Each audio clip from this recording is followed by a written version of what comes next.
My husband cheated with a 25 years old and expected me to beg, but I stayed silent.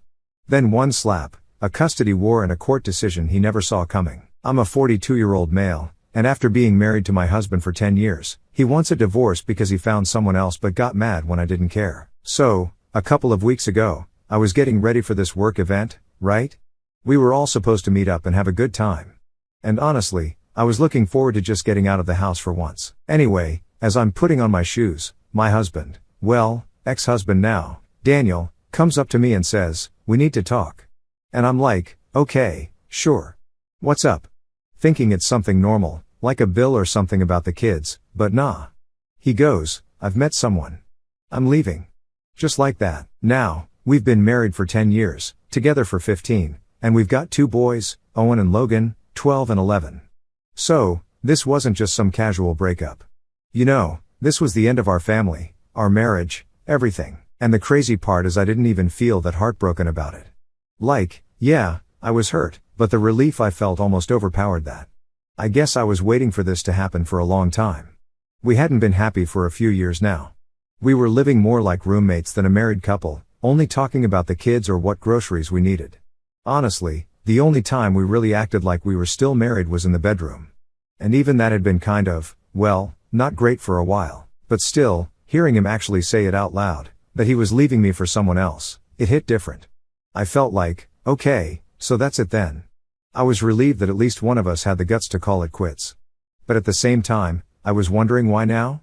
Why couldn't we have just, I don't know, tried a little harder? So, Daniel's sitting there explaining how it's all going to go down. He's already found some 1-bedroom apartment and says he'll move out until we can figure out what to do with the house, the kids, all that. He's talking like he's got it all planned out while I'm just sitting there not saying much, just nodding along. Honestly, it felt like I was floating outside my body, just watching this whole thing unfold, like it wasn't even happening to me. You ever feel that? Like this can't be your life. It's too ridiculous to be real. Anyway, once he finishes, I realize I'm already an hour late for the work event. So, I grabbed my phone to order an Uber, not wanting to deal with any more of this nonsense. While I'm waiting outside for my ride, I get a text from Mark, one of my coworkers, asking why I'm so late. Without thinking much of it, I text back something like, "Oh, Mark, you don't even know the half of it. My husband just dumped me, so I'm free now." Ha. But guess what? I didn't send that text to Mark. I sent it to Daniel. Yep. And of course, the second I realized it, it was too late to take it back. Now, you'd think Daniel wouldn't care, right? Like, he's leaving me for some younger woman. Why would he give a damn about what I think? But no, that text set him off. He storms out of the house, furious, accusing me of being heartless, like I'm the villain here. How can you joke about something like that? He yells. And I'm just standing there like, dude, you literally just told me you're leaving me for someone else. What do you expect me to do? Beg you to stay? I tried explaining that it was just a stupid text, part of this inside joke we've got going at work.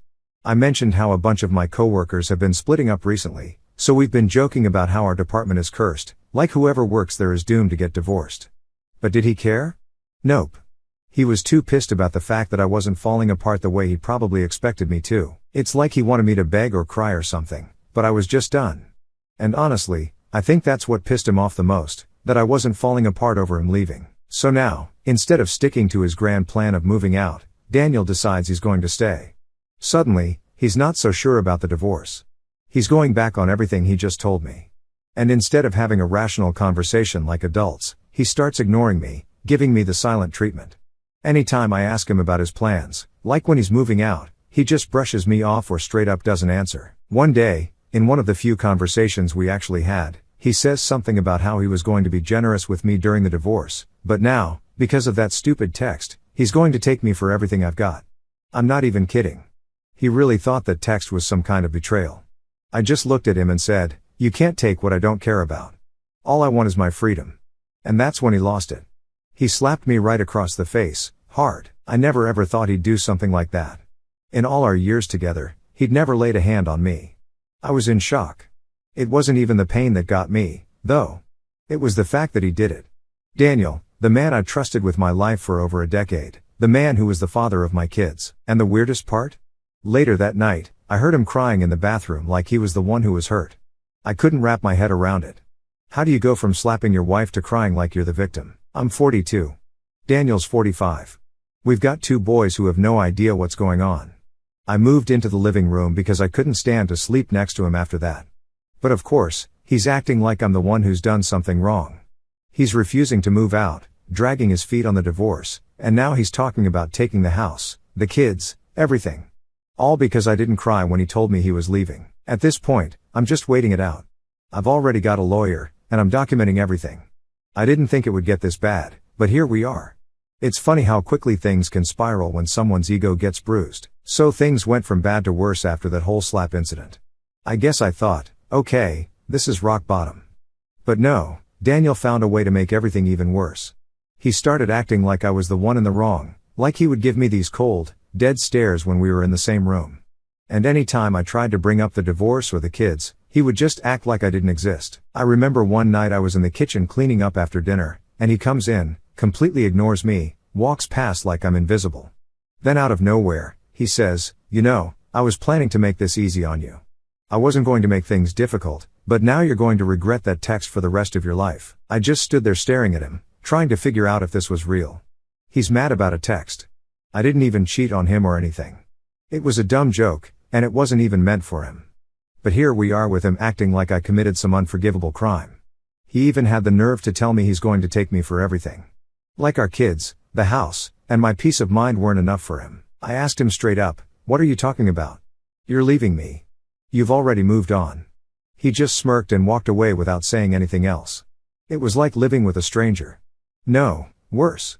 It was like living with someone who hated you for no reason. Then things got even weirder. One night, Daniel sits me down like he's about to have this heart-to-heart conversation, and I'm thinking, okay, maybe we can actually talk like adults. Nope. He goes, "I've been thinking maybe we rushed into this whole divorce thing. Maybe we can work it out." Now, this came completely out of nowhere. Just a few days before, he was telling me how I'd ruined everything and that I was going to pay for it. Now, he's talking about working it out. I didn't know whether to laugh or scream. It felt like he was playing some twisted game with my head. I asked him, "What about Alyssa?" That's the 25-year-old girl he left me for, in case I forgot to mention her earlier. He said, "I'm not sure about her anymore. She's starting to be a little clingy, and she wants kids. You know, I can't have any more kids after the vasectomy." I just sat there trying to process what he was saying.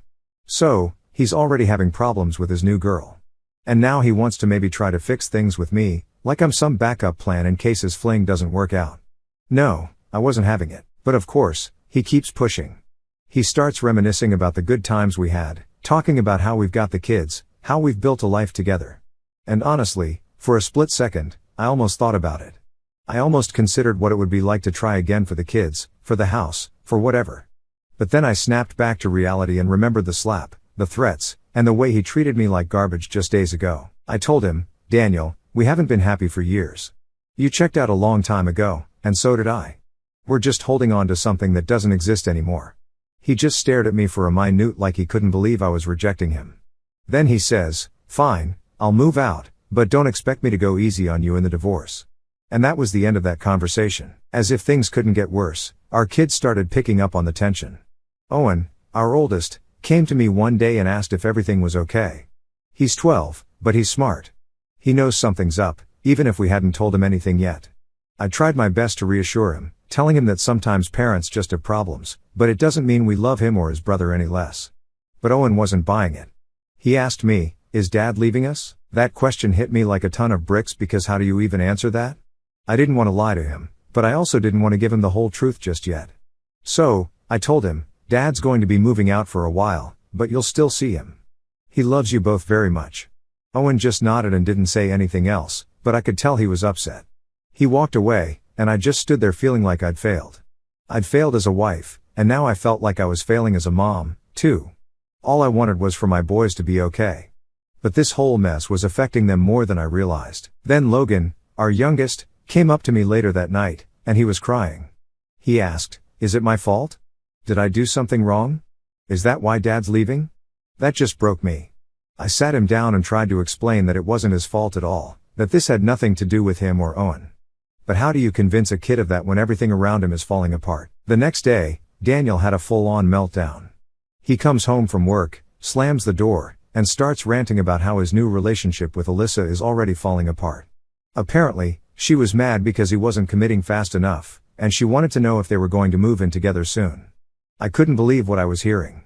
This man had just left his wife of 10 years, and now he's surprised that his 25-year-old girlfriend wants more. I told him straight up, this is what happens when you try to live a life you're not ready for. You should have thought about that before you dragged our family through the mud. He didn't like that at all. He started yelling, accusing me of being bitter and jealous. He said that I was the reason his life was falling apart, that if I'd been more understanding, maybe none of this would have happened. I couldn't help but laugh at the absurdity of it all. You're blaming me? You left me. Remember? You were the one who wanted out, who found someone new. Now that it's not working out, it's suddenly my fault. He didn't have an answer for that.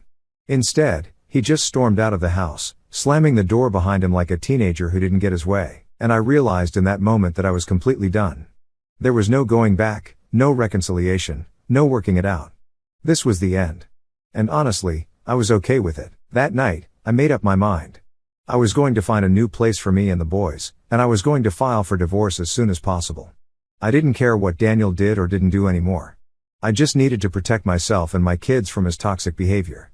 It was clear he wasn't going to change, and I wasn't going to stick around to find out what else he was capable of. So, I started making calls, looking for an apartment, and getting everything in order to finally put this chapter of my life behind me.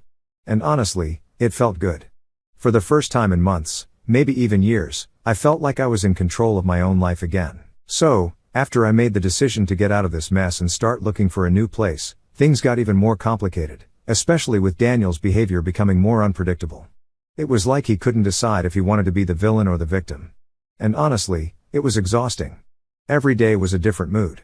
Some days he acted like I didn't exist, and other days he'd try to guilt-trip me about the divorce, the kids, everything. But let me tell you about the day that really changed everything.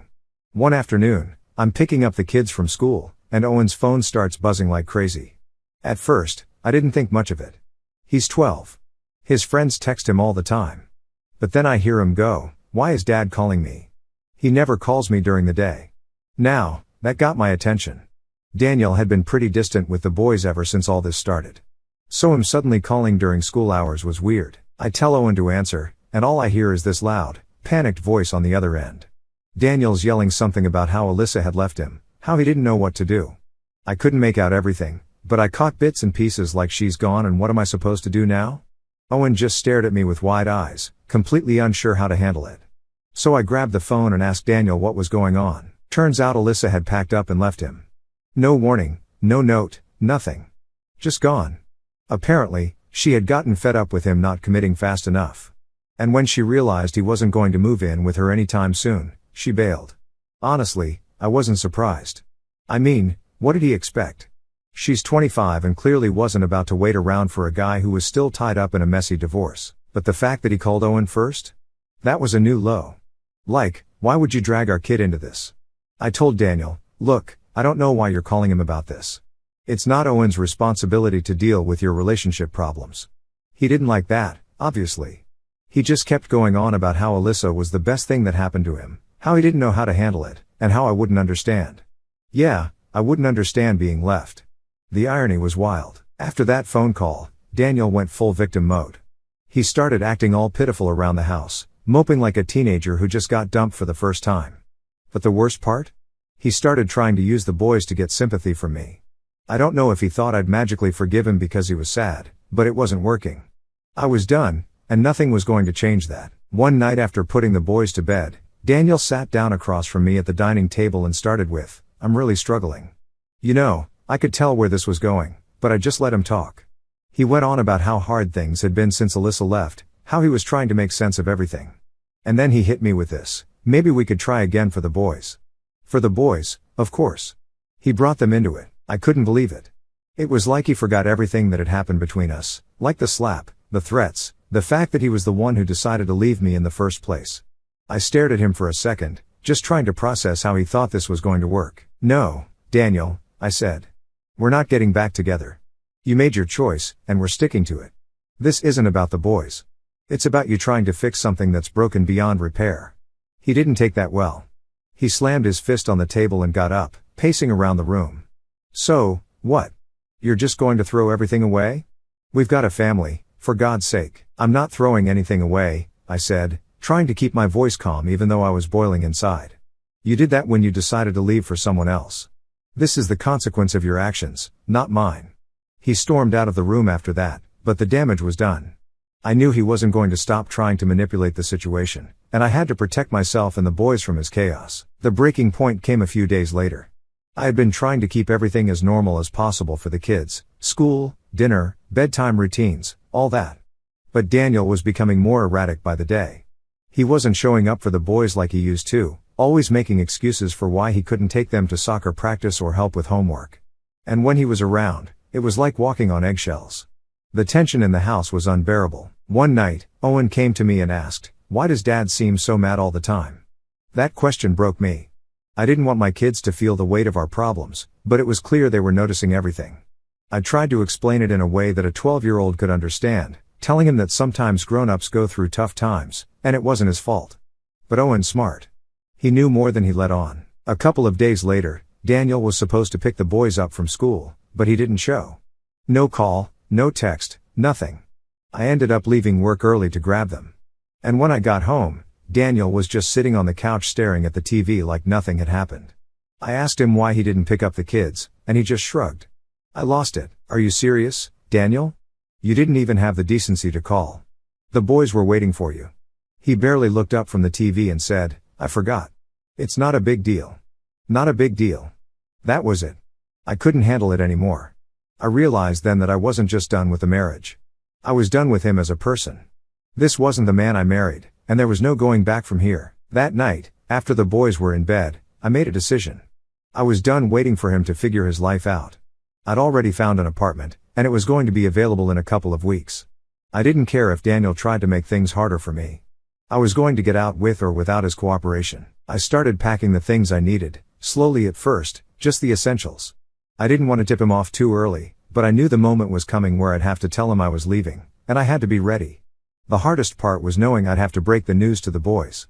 I didn't want them to feel like I was taking them away from their dad. Still, staying in that house wasn't healthy for anyone. So, I started preparing for that conversation too, trying to figure out how to explain it without making Daniel the bad guy. Even though he was the bad guy in this situation, I didn't want the boys to hate him. They needed to love their dad, even if he was making a mess of everything. But one thing was for sure, I was getting out. I wasn't waiting for another slap, another threat, or another guilt trip. This was the beginning of the end, and I was ready for it. After making the decision to leave and finding a new place, I had a bit of a plan going, but of course, Daniel wasn't making things easy. I knew he'd flip when I told him I was moving out with the kids, but I had no idea just how bad things were going to get. So, I waited until the apartment was ready to go before bringing it up. I figured it would be better to have everything set in stone so he couldn't try and sabotage my plans. I sat him down one evening after the boys had gone to bed. I wanted to make it as civil as possible, like, no drama, no yelling, just an adult conversation. But let's be real, that's not how things work with Daniel anymore. I started with, "Daniel, I found a place. The kids and I are moving out in 2 weeks." Straight to the point. No beating around the bush. He didn't say anything at first, just stared at me like I just told him I was taking the kids to Mars or something.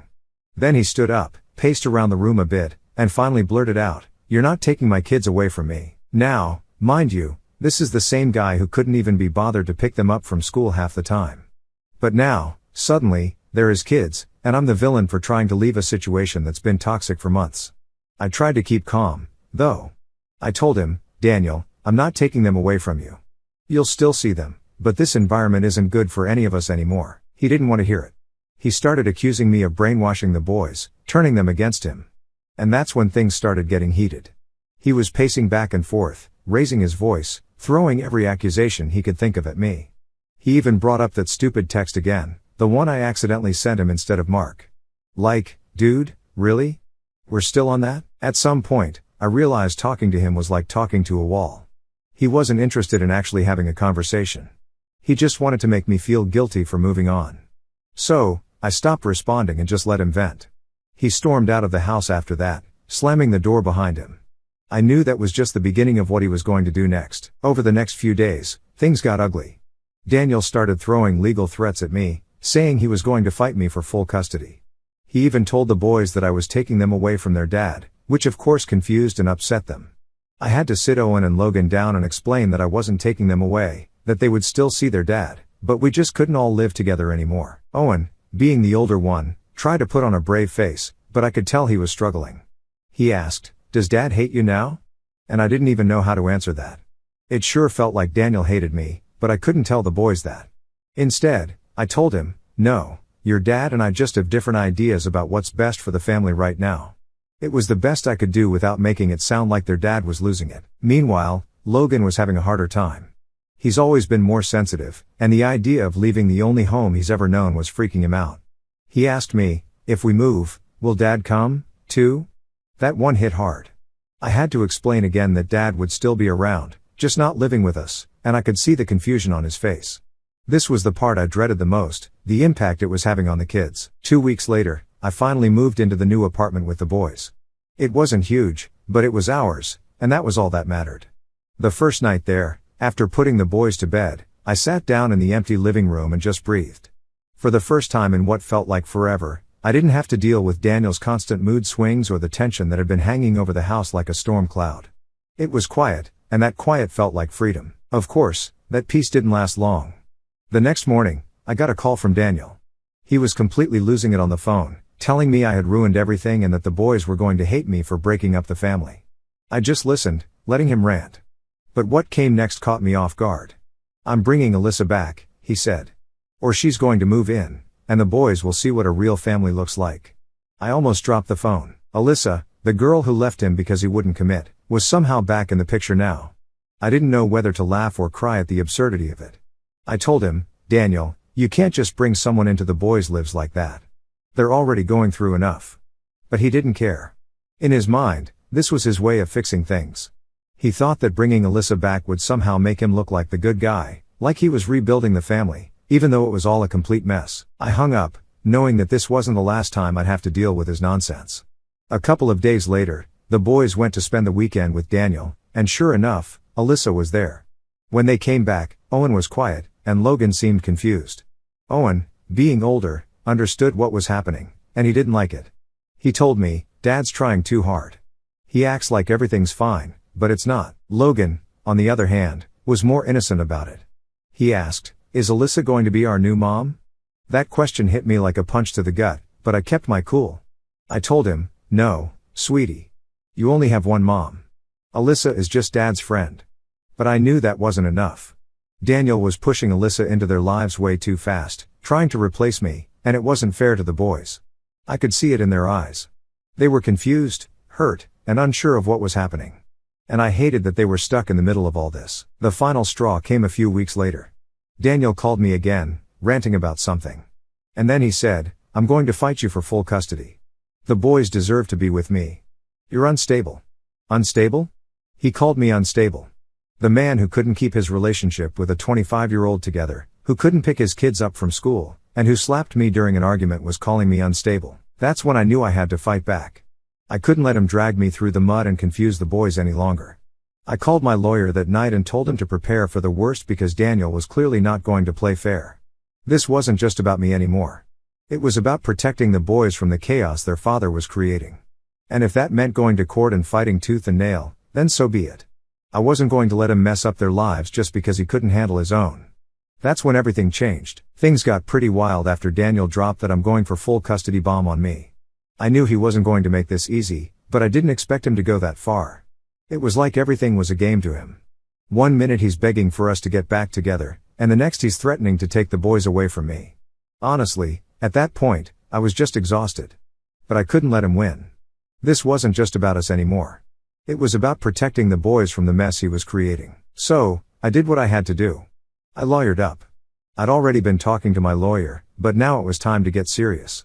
I wasn't going to let Daniel spin the situation into some fantasy where he's the perfect dad and I'm the unstable ex-wife. I knew the truth, and more importantly, the boys knew the truth. We filed for a formal custody agreement, and as expected, Daniel didn't take it well. He went ballistic when he got the paperwork. I'll never forget the phone call that followed. He was yelling, accusing me of trying to destroy his relationship with the boys. I just sat there on the other end of the line letting him ramble on about how unfair I was being, how he was going to make sure I paid for this. It was honestly hard to keep my cool, but I knew I couldn't engage with him. That's what he wanted, a reaction. I calmly told him, "Daniel, this isn't about you and me anymore. It's about the kids. They need stability, and that's what I'm fighting for." He hung up on me. Fast forward a few weeks, and we were in court for the first custody hearing. I was a nervous wreck. I knew I had all my ducks in a row: proof of Daniel's erratic behavior, the missed school pickups, his introduction of Alyssa way too soon. But that didn't stop me from feeling like my entire life was on the line. I remember walking into the courtroom trying to keep it together for the boys. They weren't there, thankfully, but the idea of them possibly having to choose between their parents weighed heavy on me. Daniel, on the other hand, walked in looking smug as ever, like he really thought he had this in the bag. I couldn't help but feel angry seeing him like that after everything he'd put us through. He still thought he was in control. The hearing itself was a roller coaster. It was intense. Both of our lawyers went back and forth. But the real kicker came when Daniel's lawyer tried to paint me as this unstable, bitter ex. He even brought up that damn text message again, the one I accidentally sent to Daniel instead of Mark. They tried to twist it into me being cold and heartless, like I didn't care about the marriage ending. But my lawyer shut that down quick. She brought up the slap, the missed school pickups, and Daniel's emotional manipulation, especially with the boys. She even had texts from Owen that showed how confused and hurt he was by Daniel's behavior.